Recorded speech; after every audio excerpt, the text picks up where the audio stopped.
바이탈이 무너집니다. 혈압 60에 40, 산소 포화도 80 이하로 떨어지고 있습니다. 이대로면 어레스트 옵니다. 서둘러. 수술실의 공기는 팽팽하게 당겨진 활시위처럼 금방이라도 끊어질 듯 위태로웠습니다. 요란한 경고음이 이 지역의 생명이 꺼져가고 있음을 알리는 카운트다운처럼 섬뜩하게 울려 퍼졌습니다. 마취 속에 깊이 잠긴 이 지역의 의식은 끝을 알 수 없는 심연 속으로 가라앉고 있었지만 그 마지막 순간에도 살고 싶다는 본능은 이 지역의 뇌리를 강하게 붙들고 놓아주지 않았습니다. 차갑게 식어가는 손끝, 멈추기 직전에 심장이 보내는 마지막 비명. 의료진의 다급한 손길이 오가는 수술대 위는 삶과 죽음이 교차하는 처절한 전쟁터였습니다. 수술실 밖 복도에는 지은호가 창백하다 못해 투명해진 얼굴로 수술실 문을 노려보고 있었습니다. 지은호의 입술은 바들바들 떨렸고 두 손은 하얗게 질릴 정도로 꽉 깍지 껴져 있었습니다. 제발 지역 선배를 살려주세요. 신이 있다면 제발 이번 한 번만 내 기도를 들어줘요. 내 남은 생명을 다 가져가도 좋으니 이 사람만은 안 됩니다. 지은호의 간절한 기도가 허공에 흩어졌습니다. 안에서 들려오는 의료진의 고함은 지은호의 심장을 난도질하는 것만 같았습니다. 그때 수술실 자동문이 열리며 아이스박스를 든 의료진이 땀범벅이 된 채 다급하게 뛰어들어왔습니다. 도착했습니다. 기증자 심장입니다. 조직 적합성 99% 일치. 바로 이식 가능합니다. 집도이의 눈빛이 매섭게 빛났습니다. 그는 떨리는 손을 진정시키며 메스를 꽉 쥐었습니다. 지금 즉시 적출된 심장과 교체한다. 시간 없어. 이 지역 환자, 지금 못 살리면 영영 기회는 없다. 바로 개흉해. 차가운 얼음 속에 담겨온 붉은 심장. 그것은 단순한 장기가 아니었습니다. 누군가의 생이 비극적으로 끝나고 남겨진 죄와 벌 그리고 마지막 속죄가 담긴 핏덩이였습니다. 이 지역의 가슴이 열리고 기능을 다한 병든 심장이 멈췄습니다. 그리고 그 자리에 새로운 심장이 자리 잡았습니다. 혈관이 이어지고 피가 통하기 시작하자 멈춰있던 심장이 기적처럼 꿈틀거리기 시작했습니다. 쿵, 쿵, 쿵. 그것은 이 지역을 살리는 소리이자 평생을 욕망 속에 살았던 한 여자가 세상에 남긴 마지막 유언과도 같은 박동이었습니다. 이 기이하고도 슬픈 운명의 서막은 불과 몇 시간 전 전혀 다른 장소에서 시작되었습니다. 시간을 조금 거슬러 올라가 보겠습니다. 이 지역이 병원 침대 위에서 생사의 갈림길에 서 있던 바로 그 시각, 도심의 화려한 펜트하우스 오피스텔에서는 기묘한 축배가 벌어지고 있었습니다. 고성희는 사문TV 생방송을 성공적으로 마쳤다고 굳게 믿고 있었습니다. 박진석 회장의 치부를 폭로하는 방송을 내보낸 직후 고성희는 기세등등하게 집으로 돌아와 최고급 와인 한 병을 땄습니다. 코르크 막에 따지는 소리가 마치 승리의 포성처럼 들렸습니다. 건배. 굿바이 박진석. 영원히 지옥에서 썩어라. 고성희는 검붉은 와인을 단숨에 들이켰습니다. 식도를 타고 흐르는 알코올의 짜릿한 전율이 그녀의 온몸을 휘감았습니다. 고성희는 비틀거리는 걸음으로 거실 한가운데 서서 허공을 향해 빈 와인 잔을 높이 들어 올렸습니다. 거울 속에 비친 자신의 얼굴은 붉게 상기되어 있었고 눈동자는 광기로 번들거렸습니다. 맞지? 세상은 결국 내 편이야. 당신이 아무리 돈으로 막으려 해도 내 입을 막을 순 없어. 슈조이 구름? 이제 다 내 발 아래 꿇게 될 거야. 내가 그 꼭대기에 설 거라고. 모두가 나 고성희를 우러러보게 만들 거야. 고성희의 웃음소리가 텅 빈 거실에 공허하게 울려 퍼졌습니다. 고성희는 이미 승리의 도취에 현실 감각을 잃어가고 있었습니다. 방송 직후 인터넷 반응이 어떤지, 여론이 어떻게 돌아가는지는 확인할 생각조차 하지 않았습니다. 오직 자신이 박진석을 무너뜨렸다는 망상만이 고성희의 머릿속을 지배하고 있었습니다. 그녀는 소파에 비스듬히 누워 콧노래를 흥얼거렸습니다. 다시 화려한 스포트라이트를 받고 플래시 세례를 받으며 레드카펫을 걷는 상상을 하며 행복에 젖어 있었습니다. 모든 것이 완벽해 보였습니다. 적어도 그 소리가 들리기 전까지는 말입니다. 쾅! 쾅! 현관문이 부서질 듯한 굉음과 함께 둔탁한 소리가 고성희의 고막을 때렸습니다. 고성희는 소스라치게 놀라들고 있던 와인잔을 바닥에 떨어뜨렸습니다. 쨍그랑 날카로운 파열음과 함께 붉은 와인이 베이지색 카펫 위로 핏물처럼 섬뜩하게 번져나갔습니다. 누구야? 누구신데 문을 이렇게 두드려? 고성희 씨, 문 여십시오. 서울중앙지검입니다. 지금 즉시 문 열지 않으면 강제 개방하겠습니다. 굵직한 남자의 목소리와 함께 지검, 경찰이라는 단어가 고성희의 귓가에 비수처럼 꽂혔습니다. 고성희의 얼굴에서 핏기가 순식간에 싹 가셨습니다. 법원? 검찰? 경찰? 왜? 내가 뭘 잘못했다고? 술에 취해 몽롱했던 정신이 찬물을 끼얹은 듯 번쩍 들었습니다. 안 돼. 거짓말이야. 나를 잡으러 온 거야? 박진석이 보낸 개들이야. 이거나. 난 아무 잘못 없어. 고성희는 공포에 질려 뒷걸음질 쳤습니다. 도어락이 해제되는 전자음 소리가 들렸습니다. 띠리릭 삐비빅. 문이 벌컥 열리고 제복을 입은 경찰들과 양복 차림의 수사관들이 구둣발 소리를 내며 거실로 들이닥쳤습니다. 고성애 씨, 당신을 허위사실 적시 명예훼손, 공갈 미수, 그리고 사문서 위조 및 횡령 혐의로 긴급 체포합니다. 당신은 묵비권을 행사할 수 있으며 변호인을 선임할 권리가 있고. 경찰이 은색 수갑을 꺼내 들고 다가오자 고성희는 악을 쓰며 비명을 질렀습니다. 오지 마. 저리 가. 내가 누군지 알아? 난 피해자야. 박진석이 나를 모함하는 거라고. 이건 음모야. 다들 나가. 내 집에서 나가란 말이야. 고성희는 손에 잡히는 대로 물건을 집어 던졌습니다. 고가의 크리스털 꽃병이 날아가 벽에 부딪혀 산산조각이 났고 액자가 바닥에 떨어져 유리가 깨졌습니다. 경찰들이 잠시 주춤하며 방어 태세를 취하는 그 짧은 틈을 타 고성희의 눈에 베란다 쪽이 아닌 현관문이 보였습니다. 경찰들이 들어오느라 열어둔 문. 유일한 탈출구였습니다. 고성희는 신발도 신지 못한 채 맨발로 현관을 향해 미친 듯이 질주했습니다. 거기 서요. 고성희 씨. 잡아요. 뒤에서 다급한 고함이 들려왔지만 고성희의 귀에는 아무것도 들리지 않았습니다. 엘리베이터를 기다릴 시간이 없었습니다. 고성희는 비상구 문을 박차고 계단을 향해 몸을 던졌습니다. 타다닥 타다닥. 차가운 콘크리트 바닥이 맨발에 닿을 때마다 살점이 뜯겨나가는 고통이 느껴졌지만 잡히면 끝이라는 원초적인 공포가 육체적 고통을 마비시켰습니다. 15층에서 1층까지 숨이 턱끝까지 차올라 심장이 터질 것 같았지만 고성희는 멈추지 않았습니다. 안 돼, 여기서 잡힐 순 없어. 내가 어떻게 여기까지 왔는데. 내가 어떻게 쌓아 올린 탑인데. 건물 밖으로 나오자 차가운 겨울 밤 공기가 폐부 깊숙이 칼날처럼 파고들었습니다. 어둠이 내려앉은 도시는 화려한 네온 사인을 밝히고 있었습니다. 고성희는 그 불빛들을 보며 절망했습니다. 저 수많은 불빛들 속에, 이 거대한 도시 속에 자신이 숨을 곳은 단 한 군데도 없다는 사실이 뼈저리게 느껴졌습니다. 저기 있다. 저쪽으로 도주한다. 지원 요청해. 추격해온 경찰들의 목소리가 등 뒤에서 점점 가까워졌습니다.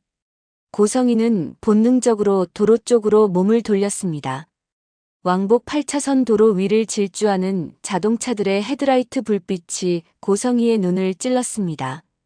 건너야 해. 저기로만 건너가면, 저 건너편 골목으로만 들어가면 따돌릴 수 있어. 이미 이성을 잃은 고성희에게 빨간 신호등은 보이지 않았습니다. 오직 살아야겠다는, 도망쳐야겠다는 맹목적인 생존 본능만이 남았습니다. 고성이는 도로 한복판으로 뛰어들었습니다. 빵, 빵, 끼익. 경적 소리가 고막을 찢을 듯 울려 퍼졌습니다. 차들이 급정거하며 타이어 타는 냄새와 함께 스키드 마크를 그렸습니다. 운전자들의 욕설이 창밖으로 튀어나왔지만 고성이는 들리지 않았습니다. 고성이는 비틀거리는 다리로 중앙분리대를 향해 달렸습니다. 그때였습니다. 어둠 속에서 거대한 그림자가 고성이를 덮쳐왔습니다. 과속으로 달려오던 대형 덤프트럭은 갑자기 뛰어든 고성이를 발견하고 브레이크를 밟았지만 이미 늦은 상태였습니다. 꺄악! 섬광 같은 헤드라이트 불빛과 함께 엄청난 충격이 고성이의 작고 여린 몸을 강타했습니다.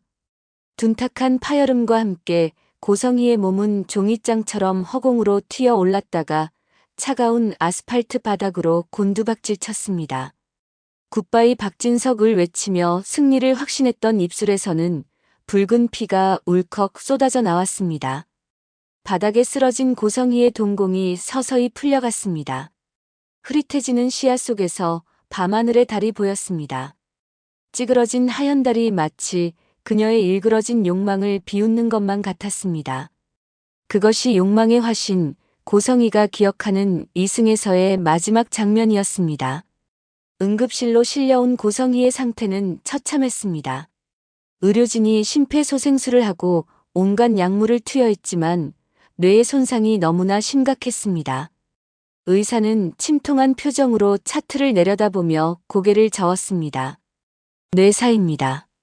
자발 호흡이 불가능하고 뇌간 반사가 완전히 소실되었습니다. 의학적으로 소생 가능성은 없습니다. 마음의 준비를 하셔야겠습니다. 그 소식을 전해 들은 박진석 회장과 아들 성재, 그리고 딸 영란은 망연자실한 표정으로 응급실 복도 한 구석에 서 있었습니다. 비록 악연으로 얼룩진 관계였고 서로를 죽이지 못해 안달난 원수였지만 한때 가족이었던 사람의 비참한 최후 앞에서는 말문이 막혔습니다. 그때 박진석의 비서가 다급하게 달려와 박진석에게 귓속말을 전했습니다. 비서의 표정은 충격과 당혹감으로 일그러져 있었습니다. 회장님, 지금 병원 측에서 긴급하게 확인해 본 결과 고성애 씨와 현재 위독한 이 지역 환자의 조직 적합성이 놀랍게도 일치한다고 합니다. 혈액형도 심장 사이즈도 이식이 완벽하게 가능한 상태입니다. 박진석의 눈이 믿을 수 없다는 듯 크게 뜨였습니다. 운명의 장난치고는 너무나 가혹하고도 기이한 우연이었습니다. 자신이 아끼는 예비 사위 이지혁은 지금 당장 심장을 이식받지 않으면 오늘 밤을 넘기기 힘든 상태였습니다. 기증 대기자는 넘쳐나고 순번은 까마득했습니다. 그런데 바로 여기 자신을 파멸시키려 했던 원수, 뇌사에 빠진 고성이의 심장이 이지혁을 살리고 있다는 것입니다. 박진석은 떨리는 손으로 마른 세수를 했습니다. 깊은 고뇌가 그의 얼굴에 드리워졌습니다. 그는 옆에 서 있는 성재와 영나를 바라보았습니다. 성재야, 영나야. 지혁이를 살릴 방법이 생겼다. 하지만 그 방법이 너무나 잔인하구나. 박진석이 상황을 설명하자 성재와 영나는 충격에 입을 다물지 못했습니다. 자신들을 그토록 괴롭혔던 계모, 지은호의 생모인 고성이의 심장을 떼어내 이지혁에게 준다니. 도덕적으로도 감정적으로도 받아들이기 힘든 일이었습니다. 하지만 망설일 시간이 없었습니다. 이지혁의 숨은 점점 옅어지고 있었고 모니터의 그래프는 바닥을 향해 가고 있었습니다. 아버지, 하죠. 해야만 해요. 성재가 붉어진 눈으로 주먹을 꽉 쥐며 결단을 내린 듯 말했습니다. 성재의 목소리는 떨리고 있었지만 그 안에는 단호함이 깃들어 있었습니다. 이게 그 여자가 지을 수 있는 마지막 속죄일지도 몰라요. 평생 남의 것을 빼앗기만 했던 사람이 마지막 가는 길에 처음으로 남에게 생명을 주고 가는 거잖아요. 은호를 낳아준 엄마로서 적어도 그녀의 딸이 사랑하는 연인은 살리는 일을 하고 가게 해주세요. 그게 맞아요. 영나 역시 흐르는 눈물을 닦으며 고개를 끄덕였습니다. 맞아, 아빠. 은호 언니한테는 너무 잔인한 사실일 수도 있지만 당장 지역 오빠가 사는 게 우선이야. 그리고 저 여자도 이렇게라도 죗값을 치러야 해. 저 심장 나쁜 짓 하는 데만 썼잖아. 이제라도 좋은 사람 몸에 들어가서 좋은 일 하게 해주는 게 저 여자를 위해서도 나은 일이야. 박진석은 두 자녀의 동의를 얻어 법적인 보호자로서 고성희의 장기 기증 동의서에 서명했습니다. 펜끝이 종이에 닿을 때 박진석의 손은 미세하게 떨렸습니다. 그는 마음속으로 고성희에게 작별을 고했습니다. 고성희, 부디 저승에서는 욕심 없이, 돕기 없이 편안하기를. 그리고 자네 심장만큼은 지역이 몸에서 뜨겁게, 아주 선하게 뛰어주기를 바라네. 이게 자네와 나의 지독한 악연의 끝이군. 그렇게 고성희는 적출수술실로, 이지영 역시 이식수술실로 옮겨졌습니다. 하나의 생명이 완전히 꺼지고 그 불씨를 받아 다른 생명이 다시 타오르는 숭고하고도 비극적인 순간이었습니다. 수술은 장장 10시간에 걸쳐 진행되었습니다. 수술실 앞 아무것도 모르는 이지역의 부모인 상철과 다정, 그리고 지은호는 피가 마르는 심정으로 기다리고 있었습니다. 지은호는 두 손을 모으고 간절히 기도했습니다. 제발 살려만 달라고 누구의 심장이든 감사히 받겠으니 제발 이 지역의 심장이 다시 뛰게만 해달라고 빌고 또 빌었습니다. 수술 끝났습니다. 이식은 성공적입니다. 거부 반응 없이 심장이 아주 힘차게 뛰고 있습니다. 집도이가 땀에 젖은 얼굴로 나와 결과를 알렸을 때 복도는 순식간에 눈물바다가 되었습니다. 상철은 다리에 힘이 풀려 그 자리에 주저앉았고 다정은 소리내어 울며 의료진에게 연신 고개를 숙였습니다. 지은호 역시 벽에 기대어 하염없이 안도의 눈물을 흘렸습니다.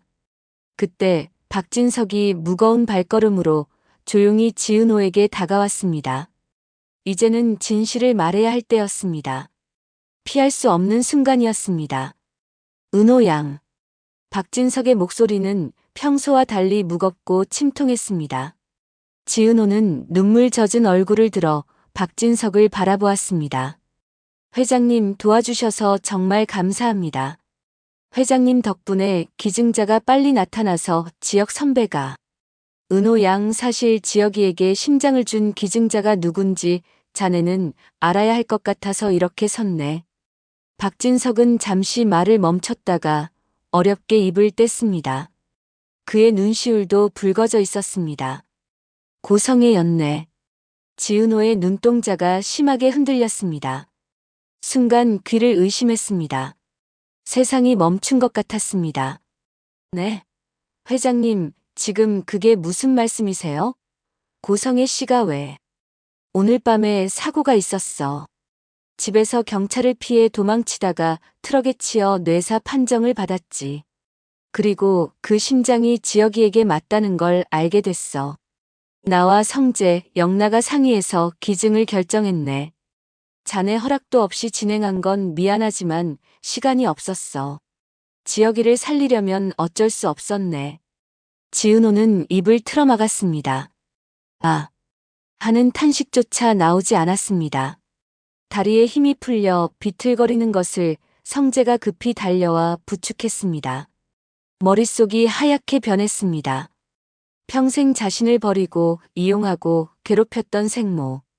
증오하고 원망했던 그 이름 고성희. 그녀가 죽었다는 사실만으로도 충격인데 그녀의 심장이 지금 자신이 사랑하는 남자 이지역의 가슴 속에서 뛰고 있다는 사실은 지은호가 감당하기 힘든 아이러니였습니다. 고성희가 지역 선배를 살렸다고요? 지은호는 닫힌 수술실 문을 바라보며 오열했습니다.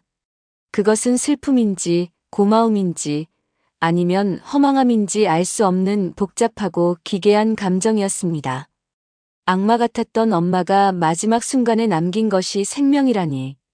친딸인 자신에게는 상처만 주었던 사람이 친딸이 사랑하는 사람에게는 생명을 주다니. 지은호는 바닥에 주저앉아 가슴을 치며 울었습니다. 왜 이렇게 가? 나한테 미안하다는 말 한마디는 하고 갔어야지.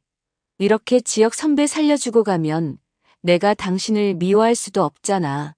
내가 어떻게 당신을 용서해. 내가 어떻게.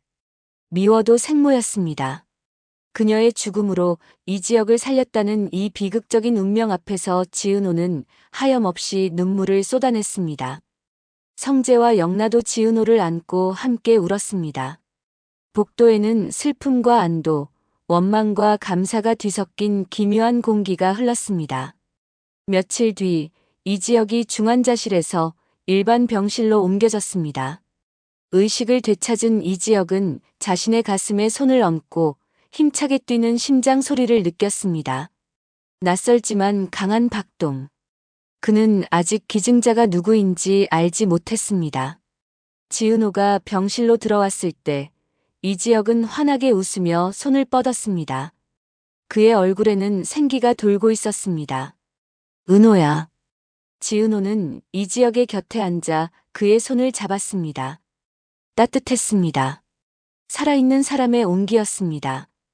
그리고 그의 가슴에 조심스럽게 귀를 대보았습니다. 쿵, 쿵, 쿵. 규칙적이고 힘찬 박동 소리가 지은호의 귓가를 울렸습니다. 그것은 엄마의 심장이었습니다. 지은호의 눈에서 다시금 눈물이 주르륵 흘러내렸습니다. 왜 울어, 은호야? 나 살았잖아. 이제 안 아파. 진짜야. 이 지역이 걱정스런 얼굴로 지은호의 눈물을 닦아주었습니다. 지은호는 이 지역의 손을 자신의 뺨에 비비며 속삭였습니다. 목소리가 떨렸습니다. 고마워서, 그냥 너무 고마워서요. 지역 선배, 그 심장 주인이 누군지 알아요? 이 지역은 고개를 저었습니다. 아니, 누군지 모르지만 평생 은인으로 생각하고 살 거야. 매일매일 감사하면서. 그분이 못다 산 삶까지 내가 대신 더 열심히, 더 착하게 살 거야. 지은호는 차마 이 지역에게 그 심장의 주인이 자신의 어머니라고, 당신이 그토록 경멸했던 고성이라고 말할 수 없었습니다. 적어도 지금은 아니었습니다. 그 충격을 이 지역에게 안겨줄 수는 없었습니다. 지은호는 그저 이 지역을 꼭 끌어안았습니다. 고성희 씨, 고마워요. 정말 미웠지만 마지막엔 엄마 노릇 한번 제대로 하고 갔네. 나 이 사람 데리고 정말 행복하게 살게. 엄마 목까지 이 심장 아껴가면서 살게. 그러니까 이제 편히 쉬어. 거기선 아무것도 욕심내지 말고. 지은호의 마음속 독백이 이 지역의 가슴속 심장에 닿았는지 심박수가 잠시 빠르게 요동쳤다가 이내 평온을 되찾았습니다. 마치 고성이가 딸의 인사에 대답하는 것만 같았습니다. 계절이 바뀌고 이 지역과 지은호의 결혼식 날이 밝았습니다. 식장은 그 어느 때보다 경건하고 아름다웠습니다. 하객들의 축복 속에 버진로드에 선 두 사람. 이 지역은 건강한 모습으로 턱시도를 입고 늠름하게 서 있었고 지은호는 눈부신 웨딩드레스를 입고 그의 손을 잡았습니다. 주례사가 이어지는 동안 이 지역은 문득 가슴이 벅차오르는 것을 느꼈습니다. 이상하게도 오늘따라 심장이 더욱 뜨겁게 격렬하게 뛰는 것 같았습니다. 마치 이 결혼을 누군가 곁에서 지켜보며 축하해주고 있는 것처럼 혹은 감격에 겨워하고 있는 것처럼 말입니다. 상철과 다정은 눈시울을 붉히며 아들의 건강한 모습을 지켜보았고 정순이 역시 딸의 행복한 모습에 감격의 눈물을 흘렸습니다. 하객석 맨 앞줄에 앉은 박진석과 성재, 영란은 남다른 감회에 젖어 있었습니다. 그들은 알고 있었습니다. 지금 이 지역의 가슴 속에서 뛰고 있는 심장이 누구의 것인지, 그리고 그 심장이 이 결혼식을 완성했다는 것을. 성재가 나직하게 중얼거렸습니다. 꺼봐요, 아줌마. 이렇게 좋은 일 하고 가니까 우리 보기에도 좋잖아요. 거기선 나쁜 짓 하지 말고 편히 쉬어요. 우리가 은호 잘 챙길게요. 영라도 옆에서 조용히 고개를 끄덕였습니다. 비로소 모든 악연이 정리되고 용서와 화해로 매듭 지어지는 순간이었습니다. 이지혁과 지은호가 행진을 시작했습니다. 꽃잎이 흩날리는 길을 걸으며 지은호는 이지혁의 가슴 쪽을 슬쩍 바라보았습니다. 그리고는 하늘을 향해 살짝 미소 지었습니다. 그 미소에는 용서가 담겨 있었습니다. 그로부터 1년 후 이지혁과 지은호의 집 거실은 쌍둥이의 우렁찬 울음소리로 가득 찼습니다. 으앙, 으앙. 건강하게 태어난 이란성 쌍둥이, 이름은 화려와 한날입니다. 화려와 한날은 잠시도 쉬지 않고 울어대며 집안을 활기로 채웠습니다. 여보, 화려 기저귀 좀 갈아줘. 쌌어. 알았어. 한날이는 밥 달래. 분유 좀 타줘.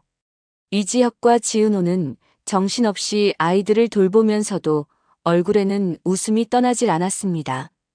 땀을 뻘뻘 흘리면서도 행복해 보였습니다. 이지혁은 한나리를 안고 우유를 먹이며 아이의 작은 가슴에 귀를 대고 심장 소리를 들었습니다. 콩닥콩닥. 자신의 가슴에서 뛰는 심장과 아이의 가슴에서 뛰는 심장이 공명하는 듯한 느낌. 생명의 신비가 그곳에 있었습니다. 녀석, 심장 소리 한번 우렁차네. 아빠 닮아서 튼튼하구나. 아주 장군감이야. 이지혁이 웃으며 말하자 지은호가 다가와 이지혁의 어깨에 기대었습니다. 그럼 세상에서 제일 강한 심장일걸? 누구한테 물려받은 심장인데. 지은호의 말에 뼈있는 농담이 섞여 있었지만 이지혁은 그저 웃어넘겼습니다. 이제 이지혁도 사실을 알고 있었습니다. 결혼식 후 얼마 지나지 않아 지은호가 모든 것을 털어놓았기 때문입니다. 처음에는 충격을 받아 며칠간 말을 잇지 못했지만 이지혁은 곧 받아들였습니다. 죄는 미워하되 생명은 고귀하다는 것을. 그리고 그 심장이 자신을 살렸고 지은호와 아이들을 지킬 수 있게 해주었다는 사실에 감사하기로 했습니다. 이지혁은 가끔 아이들이 잠든 후 베란다에 나가 밤하늘을 보며 자신의 가슴을 쓸어내리곤 했습니다.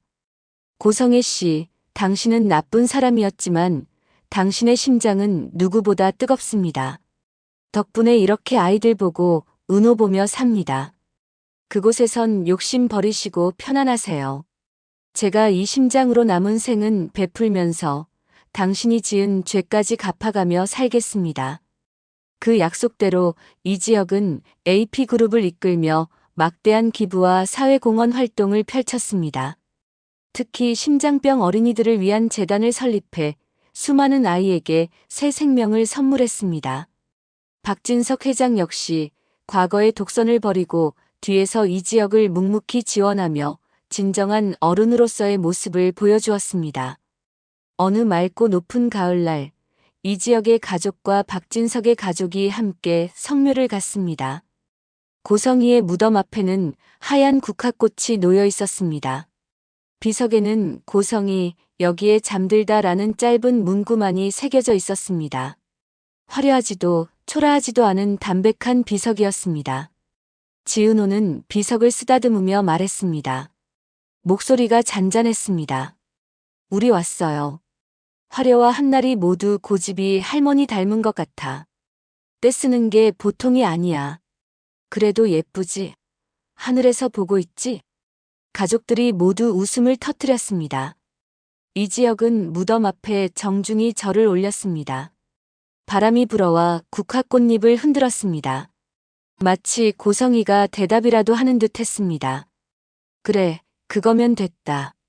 너희들이 행복하면 됐다. 내 친손주들인 화려한 날들 잘 살아라. 욕망의 끝에서 비로소 찾은 속죄, 그리고 죽음을 통해 이어진 생명. 이지혁과 지은호의 사랑은 그렇게 완성되었습니다. 비극적인 운명조차 사랑의 힘으로 극복해낸 두 사람의 이야기는 우리에게 진정한 용서와 가족의 의미를 되새기게 합니다. 이제 그들은 누구보다 강인한 심장을 가지고 서로를 위해 그리고 세상을 위해 힘차게 살아갈 것입니다. 그들의 화려한 날들은 이제부터가 진짜 시작입니다. 오늘의 이야기는 여기까지입니다. 이지혁과 지은호의 가슴 뭉클한 엔딩, 그리고 악녀 고성이의 극적인 최후와 마지막 선물이 어떠셨나요? 삶과 죽음이 교차하며 만들어낸 이 기적 같은 이야기가 여러분의 마음에도 깊은 울림을 주었기를 바랍니다. 구독과 좋아요는 사랑입니다. 영상 제작에 큰 힘이 됩니다. 감사합니다.